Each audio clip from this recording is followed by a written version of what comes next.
Well,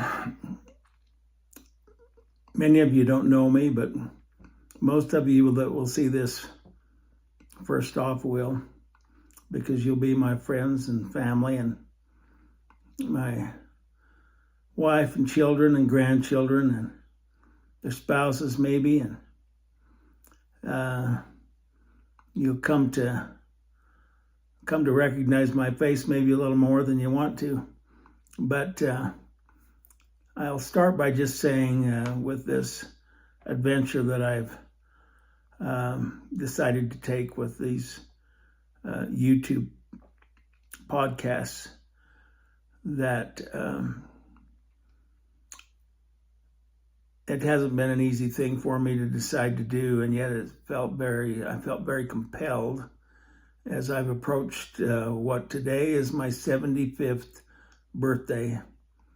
I've been on this planet for 75 years, and 3/4 of a century is quite a lot of time to learn some things. And lately, especially since I've retired, I've noticed that I can look back over my life a little more reflectively. And I've noticed that there are some profound things that I've learned. And I felt like I didn't want to leave this life. And I don't know how much time I've got left, but I didn't want to leave this life without at least telling those nearest and dearest to me how I feel about life in general and what I have learned, in hopes that they might, one, maybe appreciate my journey a little bit more than they would have before. But I think that I've learned some things that could improve their journey, even though they're much younger. I had a little great-granddaughter just born this past week, and it's been quite a humbling experience for me to be around her. I've never liked to hold little babies when they're tiny, because I feel like I'm not qualified and I'm going to break them or something. So I'm a little hesitant until they get about 3 months old. But this last week, this little great-granddaughter has come into our lives, and along with all the rest of them, just makes me reflect on what a journey it's going to be for her and what it has been for me after 75 years. And I hope that maybe some of what I reflect back on and talk about in this YouTube channel, that it will be a help, not just for her, but for, I just mentioned her because she's recent and ever so cute and tiny. And I think ahead in her life, and I think, oh I bet she has quite a journey, and don't we all? We all seem to have a different course. And yet there are some things that I've noticed that is kind of common to everybody. And I think I've gained some insights that maybe the average person hasn't gained. I don't mean to make it sound like I'm cocky or conceited, thinking that I know more than somebody else. But I think I have, maybe the best way to say it is this. I've noticed other people have special gifts. They're able to play music. They're able to socialize. They're able to do math or science, or they're able to draw beautiful pictures and paintings or play musical instruments like nobody else. And I'm not one of those. But as I reflect back over my life, there is one gift I think that I have that probably a lot of you have in common with me. But I think it's a gift that I've come to appreciate. And that gift is that I have been inquisitive. I've wanted to know about things. And so as we go on this YouTube adventure with me, if you decide to stay with it, I hope you can gain an appreciation for that inquisitiveness and where it's taken me. I can remember I grew up on a dairy farm in southeastern Idaho, Lanark, Idaho. You probably will never find it, but it's just a farming community, and it was a great place to grow up. And it wasn't a big farm, 112 acres that my dad took a chance on a long time ago. And that's a story in itself, but maybe I'll share that with you someday. But that growing up experience on the farm and with the parents that I had that gave me some responsibilities and got me out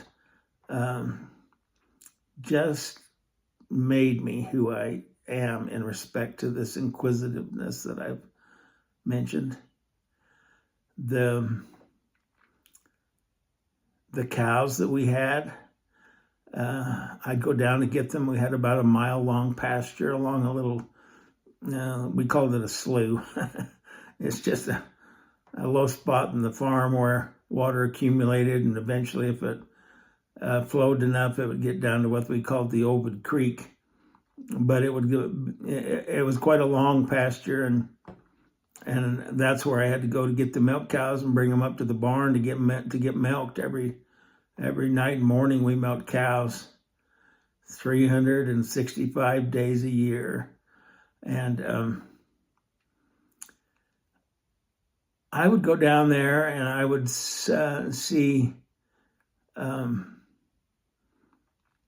cow that maybe we hadn't been milking for a while, and all of a sudden she would have a baby calf laying by her. And I could tell that calf belonged to that cow. And nobody told me about how that happened, what went into all that. I don't remember any discussions with my parents about them teaching me about how calves were made and born and all that. But I was observant, and I figured it out. Now, I won't go into the details of all of that, but that's an example of the kind of thing that when you grow up on a farm and you're out in nature and you're alone and you just, things just surround you that make you want to know why that happened or how that happened. And it seemed to be all around me. I would go down there. We would have a hard time keeping our fence up. By that, I mean in good repair. And so my father would have us put an electric fence that originated up in the barn, but went clear down along this pasture and across the slough and up the other side, and was held away from the other fence with the insulators. And I remember going down there and thinking, because when I went down some days, I would see a blackbird tipped upside down, clinging to a wire, and I'd wonder, well, gosh, what caused that bird to just tip upside down that wire and die? And so through it all, I just learned how to ask questions. And I can remember my dad explaining how if they got too close to the other wire and touched it with their other foot, then it would ground and they would get killed with the electricity going through those wires. There was no end to the kind of questions I had. I can remember my dad. We had a milk barn that held about, I want to say about maybe 16 cows if it was filled up. It usually wasn't quite that full. But I can remember my dad when he was trying to milk cows, and they had to lug the milking machines up in between the cows and put them on what they called petcocks, which was a vacuum pump that made the milkers work on the cows. I can remember him working with those, and And this was later on even, but I can remember asking all these questions to him because I just wanted to know stuff and anything. I wanted to know about straw strings and how they worked, and I wanted to know about how certain cows were different colored, and anyway, how come some were mean and some weren't. And I just asked a lot of what he, I'm sure, considered really stupid questions. And I can remember him kneeling down in the walkway between the two lines of cows, and I can remember him looking in the eye. I don't remember what questions I asked him, but what I do remember is he said, "You've got to stop asking so many questions." And I remembered that. It was annoying to him. So I guess I've always wanted to know how things work. And I've learned a lot in 75 years about how things work. There's a whole ton of stuff that I don't know, but a lot of things have commonalities. And the one thing that I learned early on in the farm is that I would go down to this pasture some days and a calf would be fine. The next day I'd go down and be dead. Or we'd have it in a pen and we'd feed it one night and the next morning it'd be dead. And there was always a sadness on the farm when animals would die, because that's where we got our livelihood from. But I can remember thinking, well, it was just a basic question, but like, so what happened to that calf? Well, I wasn't talking about what it got in the stomach that made it die or whatever. What I wanted to know is, it looked pretty much the same on the outside, except there was no life in it. There was no life. And it made me realize that there is a physical and there is a spiritual component to all of us. I've heard it said this way, that we are not bodies with spirits. We are spirits with bodies. And that if we view ourselves as spirits with bodies, we'll start to make some progress in really figuring out a lot of these why questions, a lot of the hows that I've had through my life. And I, by my own admission, I'll admit that I've been kind of consumed, especially since I retired about, what's it been, almost 25 years, or 20 years ago, I guess.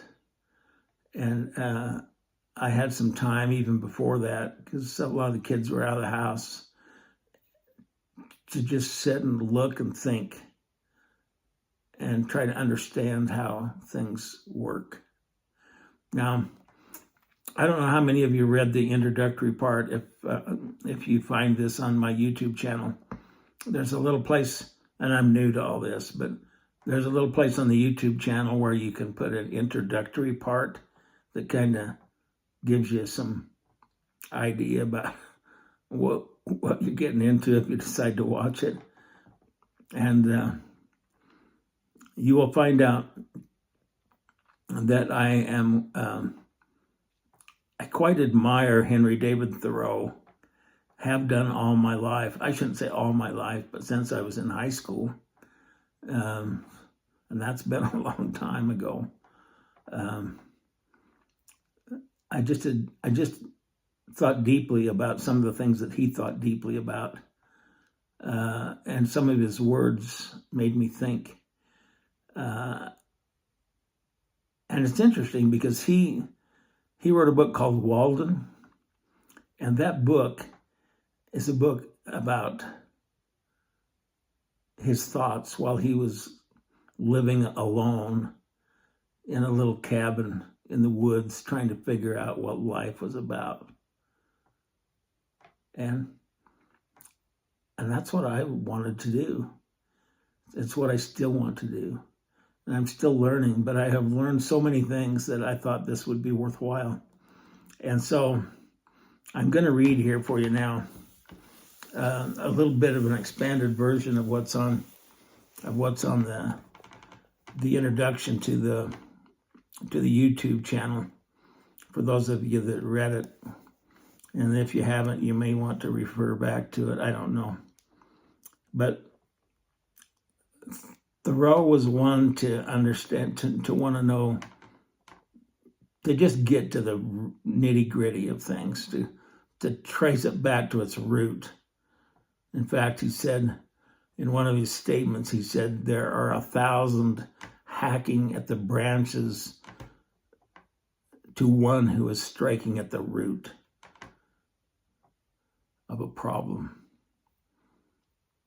And I have come to find out that that's true, and that I wanted to be one that could get to the root of things. Anyway, he said this, I'll read it to you.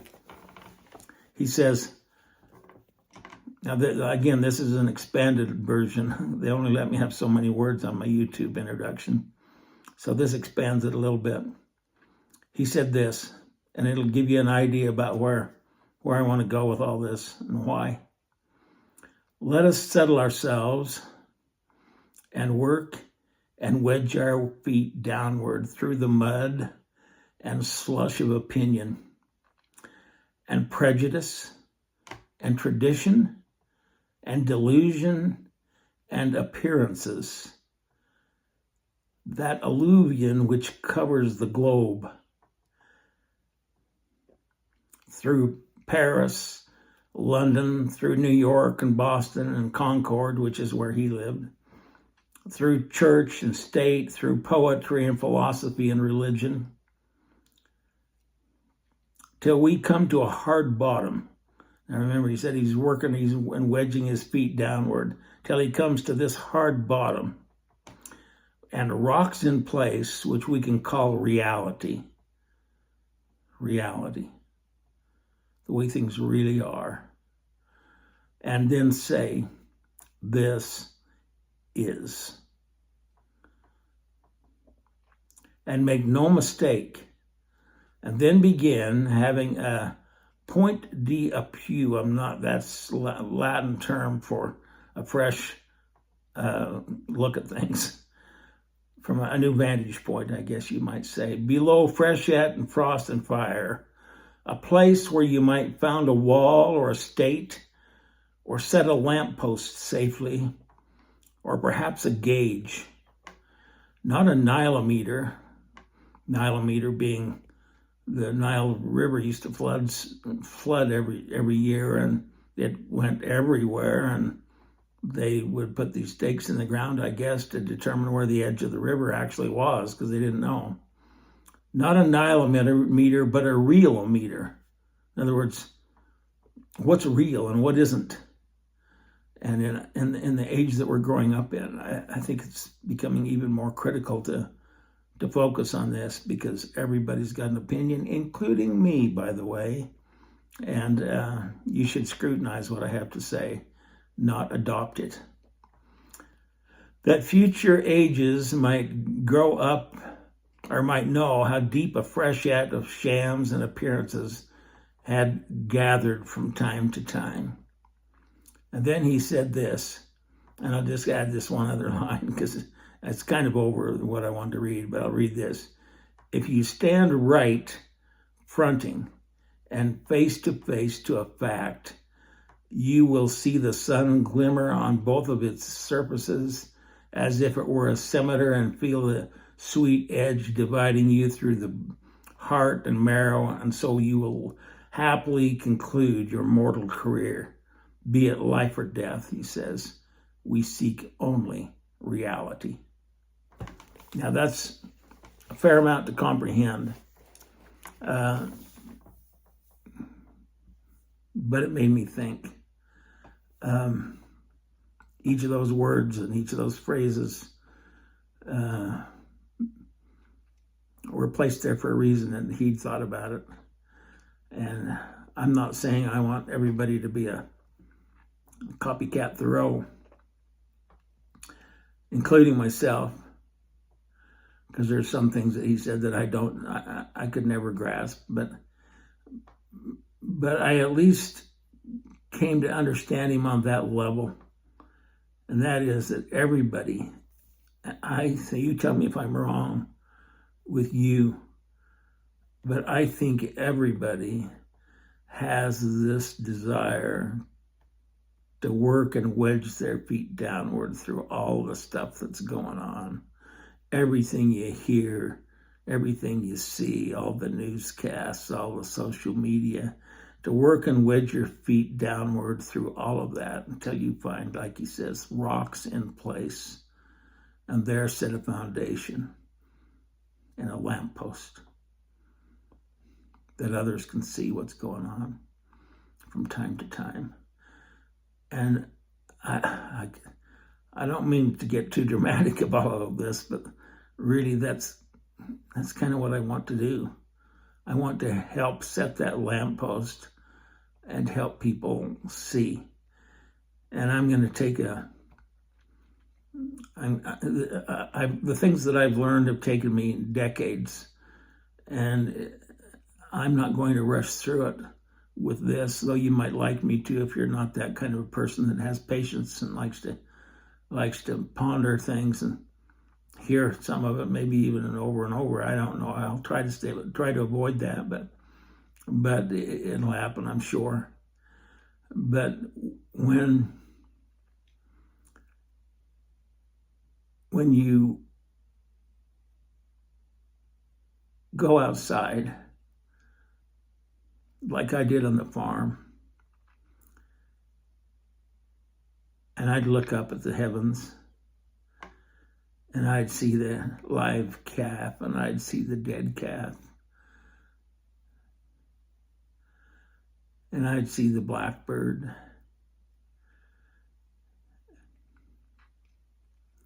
and the list goes on and on.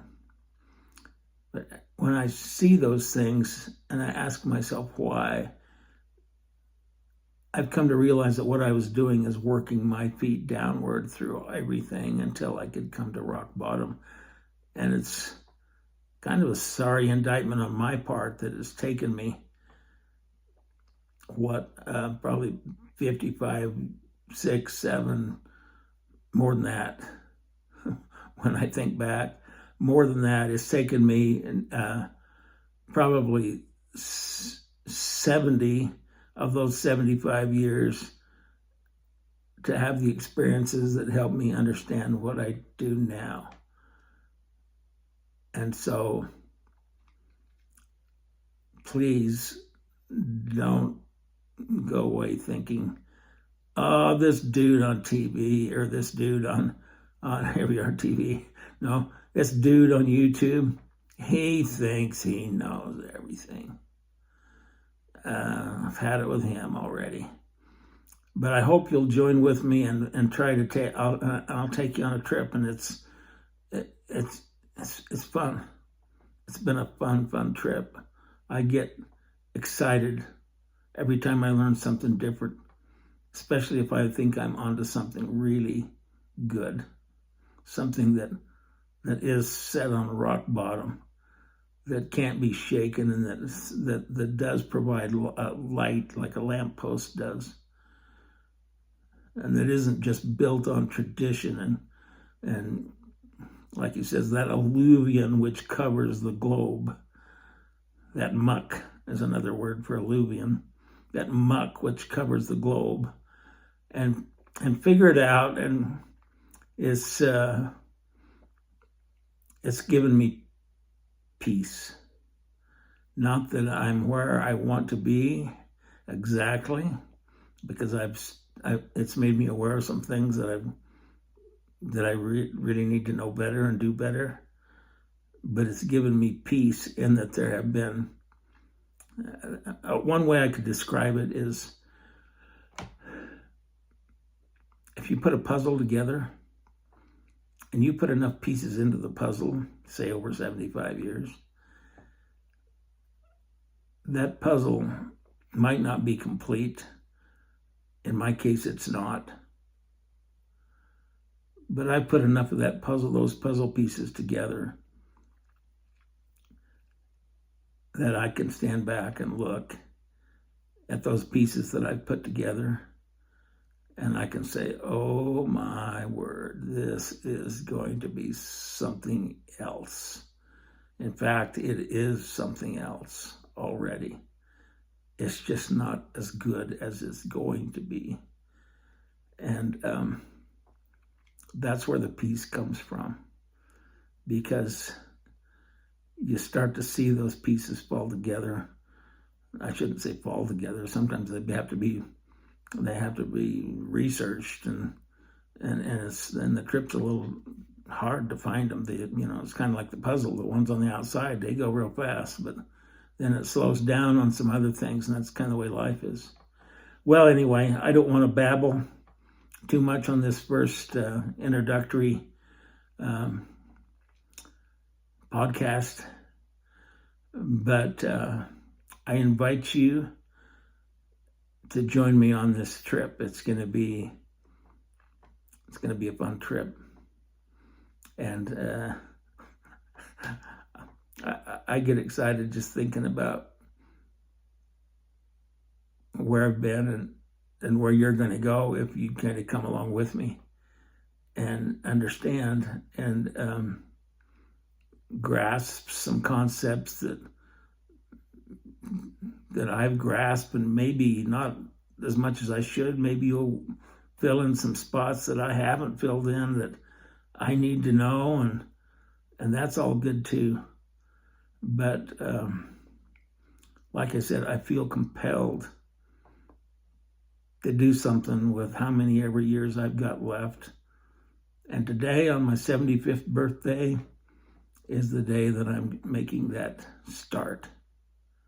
Now, I'm going to conclude today by showing you one thing that I have here. And it involves my mother. My mother was a wonderful helper on the farm. And she told us a story about, I'll end up telling you more about her stories, but this one in particular, you probably heard about the little train that said, I think I can. He couldn't climb the hill, but he kept saying, I think I can. I think I can. And the way she'd tell it in time to the rhythm of the spokes on the wheels of the train. It was like, I think I can, I think I can, I think I can, I think I can, I think I can, I think, anyway, and she'd get you that you could just feel that train starting to take off. And the other day I was looking around and I noticed that this little sign, I'm going to find a way to tack this up behind me maybe. But can you see what it says there? It's got the train. It's not red, but it says, I know I can. And that's what she used to tell us when the little train surfaced the top of the hill, or was getting real close to it and making progress. She'd say, I went to I think I can to I know I can, I know I can, I know I can. Anyway, we were all excited when that little red train got over the top and went to where it was supposed to be. And I'm going to kind of learn from my mother on that score when it comes to this YouTube venture. I know, I really know that if you'll stay with it and give it the thought and the time that it needs and be patient, and please be understanding of me and my inadequacies and my looks and my attire and my technical limitations and all of those things. But you stay with me and amazing things are going to happen. Now, I'm not sure if anybody's even going to watch this today, but I'm hoping so. And it's been part of my prayers for a long time. And so I'm praying for me, and I'm praying for this venture, and I'm praying for you, and asking you to hang in there, keep smiling. Oh, I need to stop for just long enough to say what this YouTube channel is actually called. It's called, well, we'll refer to it in the short way. It's called MTC. MTC. Now, if you look at the way it's written out on the channel, it says me, thee, and charity. Has a little ring to it. And it has a whole lot more than just ring to it, if you'll stay with me and learn on all this. I'd love to hear any comments that you have. And again, please be understanding and realize that I'm just human, and even though I think I've learned a lot, I got a lot to learn. And I love you. It's really the reason I'm doing this. Have a good day. See you soon.